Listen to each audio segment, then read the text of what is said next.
sungguh ada, dan harapanmu tidak akan hilang. Amin. Pengen punya masa depan yang baik, saudara. Mungkin saudara punya cita-cita, punya impian, punya visi, punya rencana, dan yang lain-lain. Cita-cita dan harapan merupakan penyemangat dalam kehidupan, ya kan? Kalau kita punya harapan seumpama ini, saudara, kita akan berusaha sedemikian rupa, saudara. Tentunya nggak seperti orang dunia ya, kaki jadi kepala, kepala jadi kaki, enggak. Tapi orang yang di dalam Tuhan, dia akan berusaha karena ingin mewujudkan harapan itu, pengen punya motor itu saja.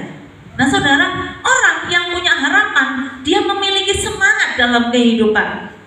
Tetapi apakah semua harapan dan cita-cita itu bisa terlaksana? Memang saudara gak berbeda dengan yang masih produktif, yang masih muda, bekerja keras giat untuk mewujudkan harapannya. Tetapi seorang lansia diminta oleh Tuhan berdoa, mempersiapkan dirinya untuk menuju kepada kekekalan, bertemu dengan Tuhan Yesus, sehingga dia memiliki harapan.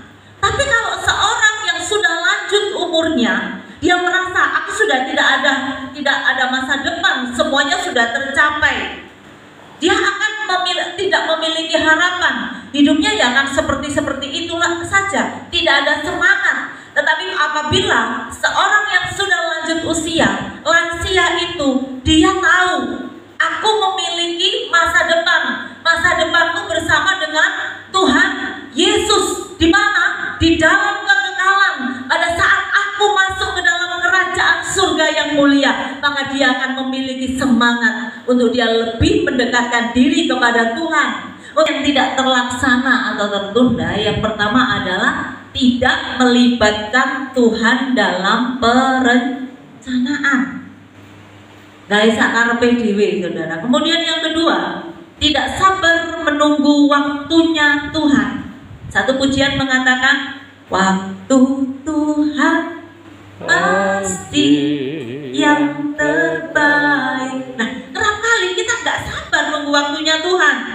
Sudah nggak berencana, maksud saya pada saat merencanakan sesuatu tidak melibatkan Tuhan, kemudian gak sabar nunggu waktunya Tuhan, gerusa gerusu, akhirnya apa? Cita-citanya gagal, harapannya gagal atau tertunda. Kemudian yang ketiga adalah ada rencana Tuhan yang lebih indah. Pada saat kita aku sudah melibatkan Tuhan, aku sudah berdoa, aku sudah ini, aku sudah itu, aku sudah menunggu waktunya Tuhan. Sampai sekarang aku juga menunggu waktunya Tuhan. Tapi kenyataannya apa? Harapanku gagal, gak sesuai dengan apa yang aku inginkan, apa yang aku harapkan. Surat Yakobus pasal yang keempat, surat Yakobus pasal yang keempat, ayat 13 sampai 17. Yakobus pasal yang keempat, ayat 13 sampai ayat 17.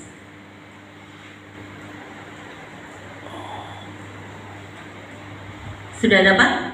Yakobus pasal 4 ayat 13 sampai ayat 17. Judul perikopnya adalah jangan melupakan Tuhan dalam perencanaan. Yakobus pasal 4 ayat 13 sampai ayat 17. Hai kamu yang berkata, hari ini atau besok kami berangkat ke kota Anu, dan di sana kami akan tinggal setahun dan berdagang serta mendapat untung. Sedang kamu tidak tahu apa yang akan terjadi besok. Apakah arti hidupmu? Hidupmu itu sama seperti uap yang sebentar saja kelihatan lalu lenyap. Sebenarnya kamu harus berkata, jika Tuhan menghendakinya, kami akan hidup dan berbuat ini dan itu. Tetapi sekarang kamu memegahkan diri dalam congkakmu, dan semua kemegahan yang demikian adalah salah. Jadi jika seorang tahu bagaimana ia harus berbuat baik tetapi tidak melakukannya, ia berdosa. Nah, saudara yang kekasih, mengapa kita harus melibatkan Tuhan dalam perencanaan? Karena kita tidak tahu apa yang akan terjadi besok. Saudara tahu besok saudara apa yang saudara kerjakan dan apa yang terjadi dalam hidup saudara? Gak ada yang tahu. Saya pun gak tahu, saudara. Yang saya tahu, saya tetap kerjakan apa yang menjadi rutinitas setiap hari, ya kan? Bekerja itu kan rutinitas setiap hari. Tapi kita tidak pernah tahu apa yang Tuhan kerjakan dalam kehidupan kita besok, saudara. Manusia itu hanya tahu apa yang terjadi di masa lalu, masa kini. Tetapi hanya Tuhan yang tahu masa depan kita, hari esok kita. Iblis pun tidak tahu hari esok. Saudara yang kekasih di dalam Tuhan, maka dari itu kita harus melibatkan Tuhan dalam kehidupan kita. Mengapa kita harus melibatkan Tuhan? Karena hidup kita itu singkat. Dikatakan di dalam Yakobus tadi ayat yang ke-14, dikatakan bahwa hidup kita itu singkat seperti uap. Ya kan? Saudara tahu uap? Kalau rebus air itu kan keluar uapnya kan? Begitu keterpa angin, hilang kan uapnya? Hilang, lenyap. Nah, hidup kita itu seperti itu, saudara. Bahkan Alkitab mengatakan jarak antara hidup dan mati hanya selangkah. Coba saudara, seperti bunga rumput, baru saja berbunga, kena panas langsung layu, besok mati. Nah, ini bicara tentang waktu. Pada saat kita sekarang ini masih sehat dan masih hidup, muliakan Tuhan dengan